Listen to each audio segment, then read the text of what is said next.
Ahoy, mateys! Beautiful day for sailing, isn't it?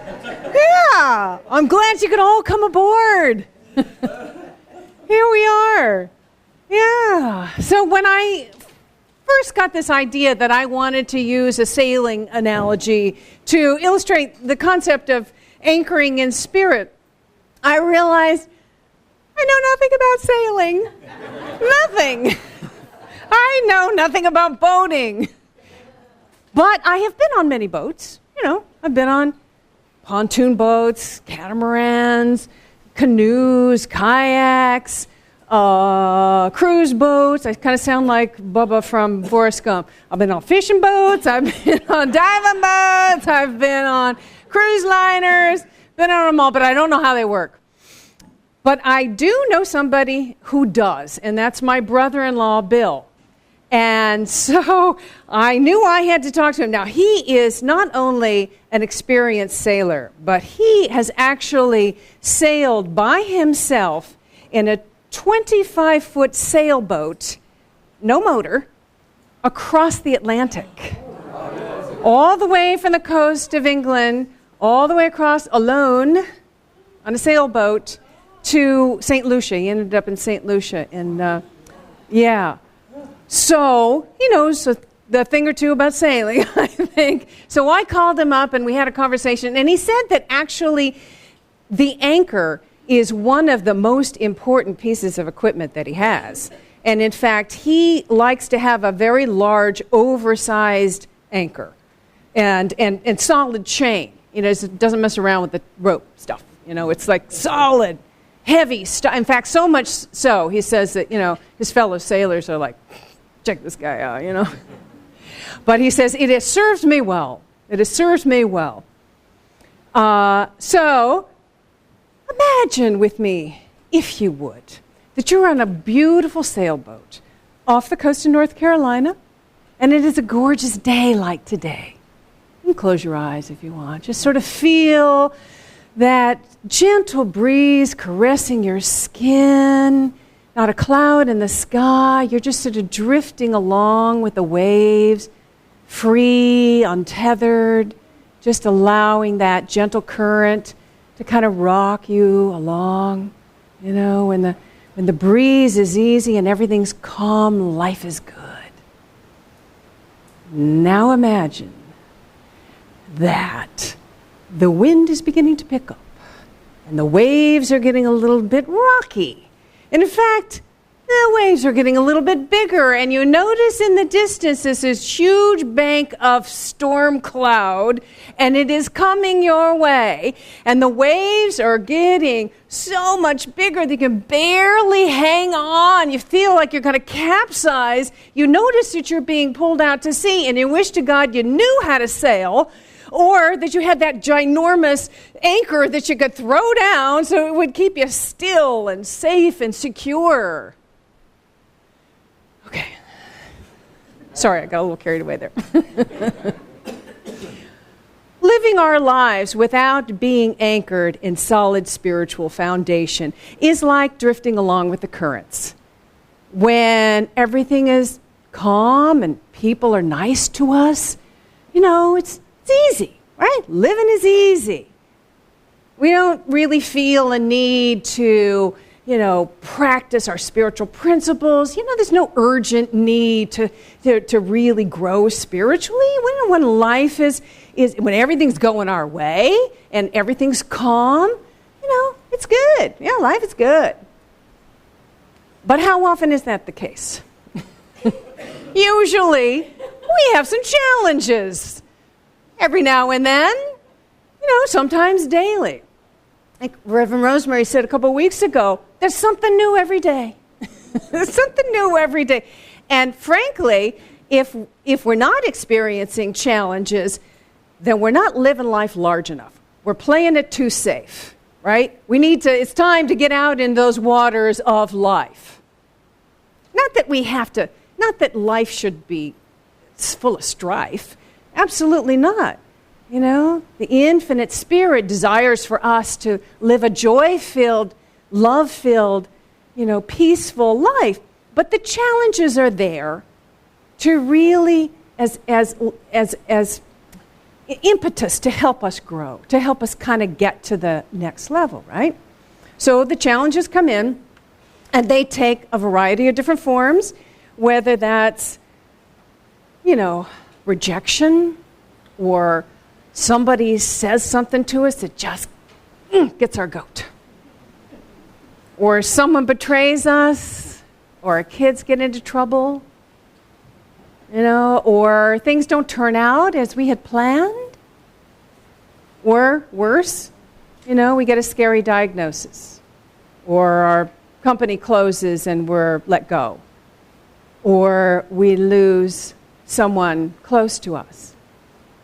That's when we need to draw from that spiritual resource, from that spiritual foundation that we have established by anchoring in spirit, by continuing to anchor in spirit. If we're not anchored, then we're really allowing ourselves to be blown around by the winds of fate. Another thing that my brother-in-law said is that it's really important to find the right place to anchor. And he said that there are many more bad places to anchor than good places. So you really have to know what to look for. Any of you sailors here know about that? A little bit, yeah. Yeah, he said that you really need to look for a harbor, like a sheltered harbor, even if that's a natural rock formation. He said that you want to avoid large flows of water. You want to avoid anchoring in shipping lanes. You can see why that would be true. You want to look for really some solid, foundation to throw your anchor into. It can't be too rocky. So in our analogy, we want to look for a solid understanding. We want to throw our anchor into solid understanding. We want to look for a correct understanding of what the infinite is, and our relationship to that divine source. It's not about having blind faith in some power of good because some sacred text has told us that God is real. Not that sacred texts can't inspire us. Absolutely, they can. No, but that's kind of what distinguishes New Thought from some other traditional beliefs, is that for us, it's personal experience. Right? We want to know about a principle that we can work with, that we can prove in our lives. It's not just theory for us. It's not just because someone in fancy robes has told us what so. For us, it's active and practical. We want direct experience, right? We want something. We want to anchor in a foundation that speaks to our core. That something we can experience, something we can prove in our lives. So the whole idea of blind faith is, well, it has a purpose. It's an evolutionarily, it's better than nothing. But true faith is visionary.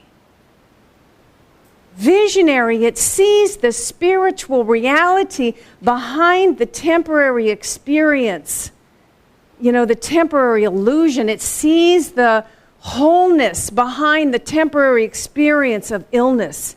It sees the abundance behind the temporary experience of limitation. It sees the love behind the expression of anger and hatred.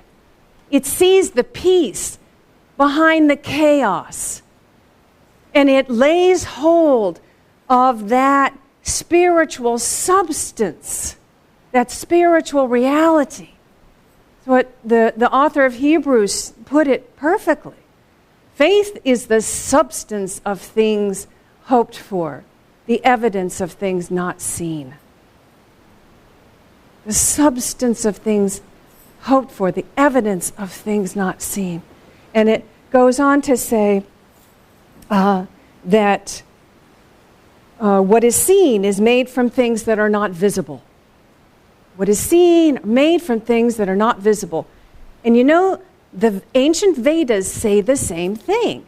The Upanishads tells us that God is a sacred formless source of all things, and that source pours forth its essence into everything in the cosmos and emerges through and as each one of us. It says that we are the emanations of divine singularity. Sounds like an affirmation to me, maybe. I am an emanation of the one divine essence. Let's say that together. I am an emanation of the one divine essence. Okay, feel that. Breathe that in. Really allow yourself to experience that truth. You see, this is what we're doing. We're taking inspiration and we're having a real experience of it, a grounded experience of it. And so we move on. So New Thought tells us that when we connect with that, when we anchor in that presence, we, as emanations of the One, have access to that infinite, invisible essence. We have access to it, that substance, and we can call it forth in our lives in whatever is needed, whether that's the solution to a challenge we're facing, or peace, or healing, or experiencing an abundant and joyous life. Emily Cady says in Lessons in Truth, God, the invisible substance out of which all visible things are formed, is all around us, waiting to come forth into manifestation. This good substance all about us is unlimited and is itself the supply of every demand that can be made or every need that exists in the visible natural world. And she goes on to say that the demand must be made before the supply can come forth to fill it. The demand must be made before the supply can come forth to fill it. What's that demand? Sorry. Huh? Wish. But in New Thought, the wishes become kind of affirmative prayer, right? Affirmative prayer. We're affirming that spiritual truth, or we are affirming the good in whatever situation that we are facing. That's the demand, right? We've made the demand, and now that source can come forth from the infinite and visible and fill it. Now, in order to do that with conviction, we have to have built that solid spiritual foundation, that solid understanding, by continuing to anchor in that presence. And then we have access to it. We have access to it. It's more, we can see it more clearly. We can more clearly see that invisible essence, that spiritual substance, that spiritual reality behind the illusion. And we can more clearly see our power as a co-creator to call it forth. That's how it works. So now, so that affirmation that we did, I am an emanation of the one divine essence. So now you can add on to that, whatever it is that you're calling forth into your life. I am an emanation of the one divine essence of wholeness. I am an emanation of the one divine essence of wisdom. I am an emanation of the one divine essence of infinite good, whatever it is that you're calling for. So adding on to that and just feeling it, really anchoring yourself into that understanding, into that presence, into that awareness of your ability to call forth the good. Okay, so hang on just a second. We'll get there. So think about how we might anchor. Think about how we might do this. And Pat and I were talking. She said something this morning about how you wake up in the morning determines kind of how your day goes. And I thought, yes, that feels right. So, okay, so we're waking up in the morning, that before, all the craziness of the day happens. That those few moments, or if you're lucky, a few minutes, where you're kind of drifting along in the waves of the morning. Before you jump in and challenges come your way, some event, some person wants to knock you off center. Or there's some physical thing going on that's pulling at you, or just the way that the day, with its shifting currents, blows you around. What can we do? What can we do? How can we anchor more deeply in the presence? How can we connect more deeply with that spiritual source, that source energy? How can we build that understanding of that visionary faith so that we can see that spiritual reality behind the illusion and know our power as co-creator? Anybody? What can we do? Vanessa? Meditation, even for a few minutes. Yeah. Okay. The peace of God with you all day. Great. That's wonderful. Judy? Your intention, whatever, may I be kind today? Yeah, state your intention. Yeah, may I be kind today. I like that. That's wonderful. Pete? Well, first of all, you have to know what you're talking about before you ask. Okay. What are we talking about? You have to know what meditation is about, how to do it. You have to know how to set it in front of the Right. person. And you have to have faith in what you're asking really to come true. Yes. And with that practice, with that continual practice, we build sort of that understanding. And we build that understanding. And then with experience, as we work with that, as we call forth that awareness, right? And we have experience of that manifestation in our life. We've worked with the law. We've exercised our co-creative ability. This sort of builds a foundation of understanding. Yeah. That is true. And also, the more we do it, the more we practice this methodology. We become more at ease with it, and it begins to produce results in our life. Yes, that's right. And that is very important. Yeah. Knowing the results. Right. Yeah. Yeah, good.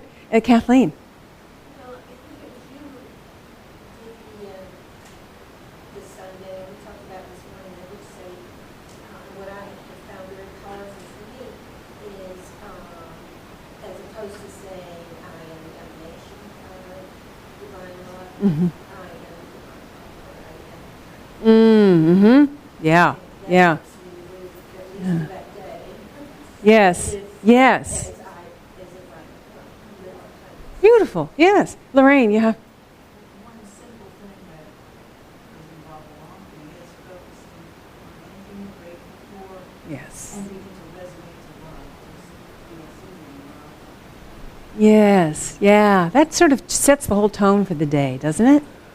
Yeah. Myra? Being grateful for Yes.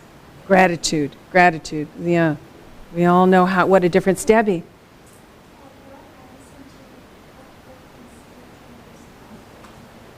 And that really helps you keep centered. Yeah. Yes. Focusing on your breath. Yes. Right. These are all wonderful ways. Yes. Ah, that's interesting. Surrendering our need to control. Yeah. Right. That's beautiful. Thank you. Okay, a couple more. Joanna in the back. To add to that, power of acceptance. Yes. Sort of just letting things be as they are. Yes. And, feeling the power of things not having to control. Right.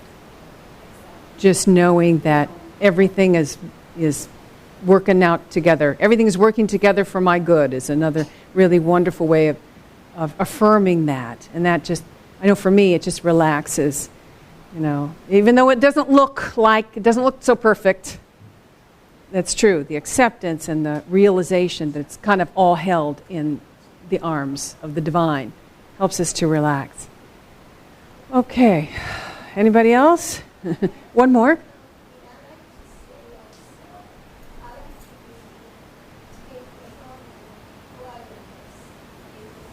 Yes. Just quiet. Yeah. Read. Right. Read some inspirational texts and be quiet. For me, it's walking in nature. That really feeds my soul. All of these are ways that we can, and you do it for yourself. Whatever. I don't want to tell you, what to practice. But find what for yourself. What gets you drinking deeply of those spiritual waters? What gets you connected with that divine love?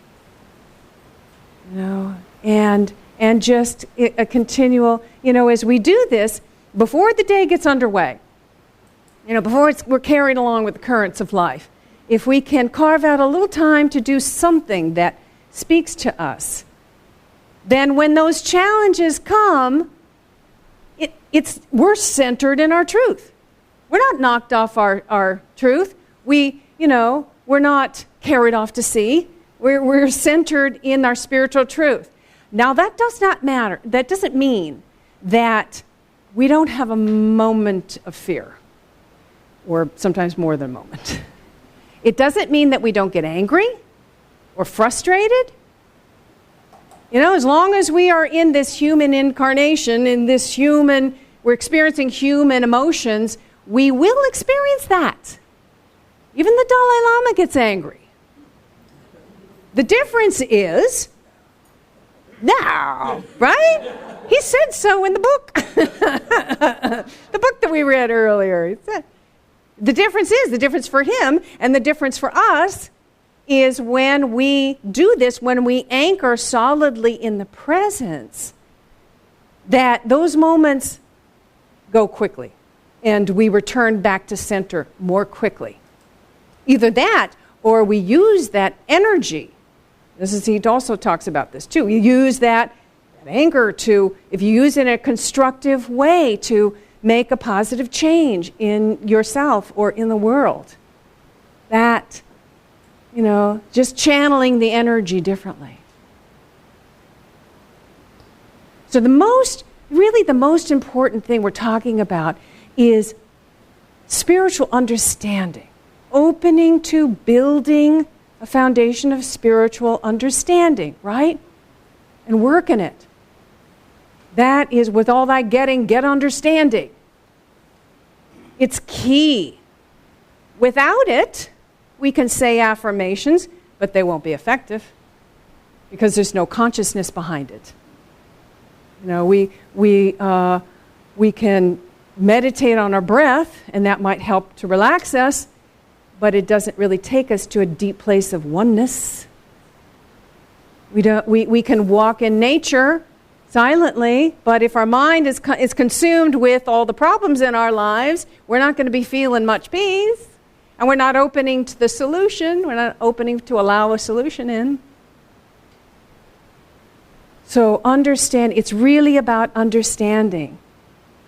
It's building that, developing that understanding is really the most important thing that we can do. That, and as we said, continuing to work it, continuing to exercise our co-creative ability, and having that experience of, oh, in this challenge, in this situation, what is the spiritual reality here? What is the spiritual reality? Centering, anchoring in presence, whatever it is that you do, opening up to, we talked about divine guidance a couple weeks ago, opening up to that intuitive voice, And that's the good news about all of this, is that that intuitive voice is here, that it's present. The Spirit of God is within us. It's not about hard work, It's just about following the guidance, the intuitive guidance. And that helps us develop, that helps us to grow into that consciousness as long as we're paying attention to that guidance and following that guidance. And we're opening up our understanding and our experience, allowing ourselves to experience it deeply, to feel that connection with the presence. Allowing that, and then calling it forth into our experience.